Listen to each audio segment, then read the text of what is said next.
Okay, magandang araw. So, brothers sisters, lately po nagpadala ako ng pacing guide. So, as you can see dito sa pacing guide, I want you to focus dito sa class dates and the lesson title. So, for example po, January 6, 1, The Great Apostasy. And then, susunod na po yan, 7, 8, 9, and 10. So, okay.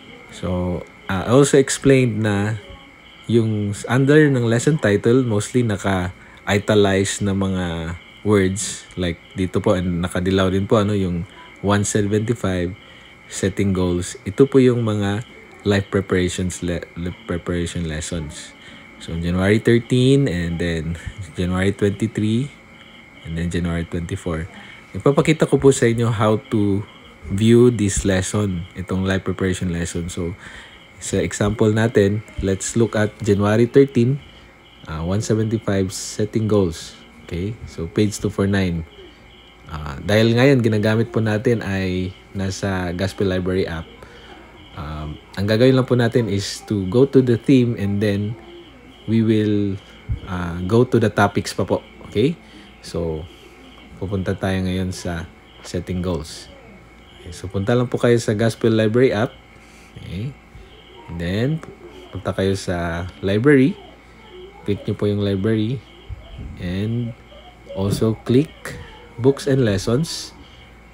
Then seminary. Okay, and then dito tayo sa Doctrine and Covenants, Share Teacher Manual. Itong first na manual. Okay. So normally, yung mga sequential po natin from Doctrine and Covenants, 3 to 5, every section, nasa first part po. And scroll down lang po kayo to go to the life preparation lessons. Now, kung mapapansin nyo po itong, meron tayong themes. So, these are the themes ng life preparation lesson. So, in order to navigate yung mga topics, you have to click lang po natin, So, yung una natin na yung setting goals.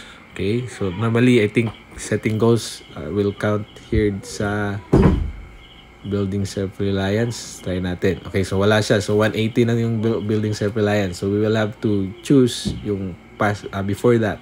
So for the strength of youth making choices. Ayun, so we nahanap na natin, So 175, setting goals. So ito na po yung susundan natin for the life preparation lesson. So again, ang gawin lang po natin, is to find the topics under the themes. So, ito po yung mga themes niya. And under that, yung mga topics na yun yung nasa pacing guide. Thank you so much. Bye-bye.